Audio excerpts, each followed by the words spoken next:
Have you ever tried to do something as simple as buying a car, only to find out you've stepped into a parallel universe where cash is worthless and your entire existence depends on an imaginary number called credit?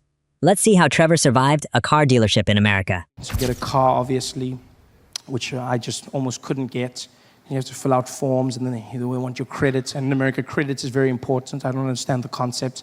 I'm in the car dealership, and there's this Asian gentleman helping me. We're going through the forms, and he says, "So how long have you lived in America for?" I said, I haven't lived here for long. He said, "Oh, this not good for you. This not good for you." I said, "What do you mean?" He says, "No, you cannot lease car in America unless you've been here a long time, because then you don't have credit, okay? You don't." I said, "Well, I've got the money to pay for it." He said, "Yeah, that's not the point, okay? That's not the point. In America, okay, in this country, we want credit, okay? Our country focus on credit. If you got good credit, you can buy anything. We don't care about money. We want credit." I said, "Well, credit is the assumption that you can pay back the money." He's like, no, that don't count here, okay? In our country, you have good credit, you can buy anything, okay? You got good credit. And he's like, our country. And I was like, look, I hate to be rude, but when you say our country, do you mean our because you live here now, or our because the Chinese own it? And he was like, it's a bit of both, okay? Yeah, but no credit for you, no car. Okay, goodbye. I had to just buy myself a car, this horrible thing, drive around. And that's the worst thing, driving in America, wow. On the other side of the road, you feel like a rebel, until you see the other cars coming, and then it's not so much fun. You know how many times I did that, just going to the wrong side? And don't trust movies. It's not easy to do that whole thing. No, people don't just drive and no, they stop. They just look at you and go, "What are you doing?" In the movies, you drive past. "What are you doing?" Aren't you supposed to know? They don't drive. They just wait for you to turn around, and the street is so small. You're doing one of those turns, just watching them in your shame, just like it's horrible. I had to practice for months. It was the worst. I remember I drove into a street once. I thought I'd learned. It had been months. I'd been doing it well. And then I turned into the wrong way. And I saw this little old Asian lady driving towards me. And I was like, "No!" And there was nobody else. So I swerved the car around. I was like, "Whoa!" I was like, "Yeah! Hero!" And I drove, and there were 50 cars coming this way. And I was like, "You bitch!" And I told my friend the story. I told him this. I was like, "Oh, this is what happened." And he was like, "Oh, that's so funny, man. That's so funny." And he's like, "Who was driving the car?" I said, "A little old Asian lady." And he's like, "Oh, yeah, you can't say that, man. You can't say that." I said, "What do you mean?" He's like, "Yeah, you can't say she's Asian." I said, "Why not?" He's like, "Yeah, because that's racist." I said, "What, that she's Asian?" He's like, nah, if she's a bad driver and you say she's Asian, that's racist. I said, "So let me get this straight. Asians are not allowed to be called bad drivers? Is this not racism in itself? Everyone else is allowed the world of bad drivers. But if I'm driving on the freeway behind an Asian person and they're swerving around, and I go, 'This bad driver, you drive like crap.' And I pull up next to them, I'm like, 'Oh, no, sorry. You're not a bad driver. You're just Asian. I'm sorry.'" Not racism in itself. It's madness. So now what I had to do was get around using a GPS, Decided to get one of those. First, I tried to be a cheapskate. I thought, get a phone with a GPS. That was a horrible mistake. Bought myself one of those iPhones with Siri. Your assistant, she talks to you. She listens to you. If you're American, she doesn't understand one word I say. I don't understand why. I speak English, and they're talking to her. Doom, doom. She's like, "What do you need?" I'm like, "Siri, please call Peter." "You want pizza?" No, cancel. "Siri, I need pizza." "You want pizza?" "No, Siri, I want pizza, not pizza." "You want pizza?" No, Siri, what's going on here?" "You want to, Siri, you're not making sense. Siri, are you having an attitude with me?" "You tell me. I don't know what the hell is going on here. Siri, just listen to me." "I don't know." "What do you mean you don't know?" "Siri, just, bitch. Dialing mom. What the hell?" This is horrible. I had to buckle down and buy myself a real GPS to get me around, which has been working like a charm. If you don't have a GPS, you get yourself one. It's the best thing you'll ever do. Just don't make the mistake I made and buy it from Craigslist. I bought one off Craigslist, and the guy who sold it to me didn't tell me that it was a Spanish language GPS, which was not so good. I didn't understand anything she says. Look, I still get around because the arrows are in English, thank God. But otherwise, it was just horrible. And I hated it the first few days, and then I fell in love with her. She's just, you know, I don't understand why more Americans don't speak Spanish. It's such a sexy language. I'm sitting there, and like all the men in here, you want to feel like a man. You get yourself a Spanish GPS. Oh no, you don't understand. Traffic never sounded sexier. It's just like, I just punch in random destinations and she guides me around. She's like, dum dum. Sigue tocó de que para conocí. En 200 metros sería la de la cha. And I'm just like,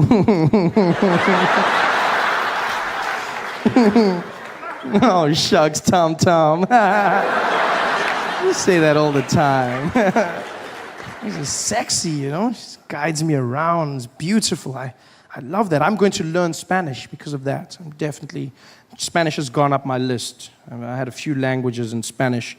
Spanish was like 6th language. I spoke 4 languages in South Africa. And then the 5th language was going to be Japanese. And then Spanish was, but now Spanish has gone up. Japanese I've had to pause because of the earthquake. There's not that many of them traveling now. So it's sad. There's no one now. There's like walk around the streets, just, you know. But Spanish has gone up. Because I was getting good at Japanese, don't get me wrong. I was getting really good. You know, I could say, and it's a great language, it's powerful. Because you speak Japanese from your chest, it makes you feel strong. Hey there. Yeah, very strong. Whereas English you speak from the head and the chest. You know, do you know what I mean? You speak it head and chest. You wouldn't know this. You wouldn't know this if you listen to many coastal girls in America. Like I've been in places like California where women insist on speaking English from their nose, which is not the correct. Yeah, like, oh my God, are you guys gonna like do this? And I was like there with Tiffany, and we were talking, and that's not the right way. You're not using your lungs. I know this because when I choked her, she sounded exactly the same. Jesus. Was there, and she's like, oh my God, you're like totally choking me right now, and I can't breathe, and this is so not on. I am so gonna tweet about this. This is like the worst thing ever. Oh, I am so dying. OMG. You know, it's horrible. Whereas Japanese is strong. Japanese, you speak from the chest, you know. A lot of the Americans are learning Chinese, I've seen. You know, Chinese, I see people say, you gotta learn Chinese. They're taking over. Chinese. Ni hao ma. Shi shi ni. Chinese. It's too late. It's too late to learn Chinese. It's over. No, it's true. It's true. Because it's also one of the hardest languages in the world. I mean, how do you learn Chinese now? Just, you know, they've got over 10,000 characters in the alphabet. You know this? 10,000 characters. We've got 26 in English. And there's still people going, what comes after Q? 26.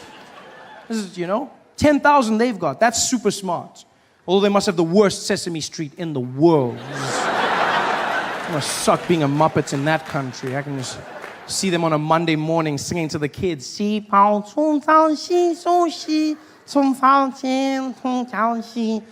years later,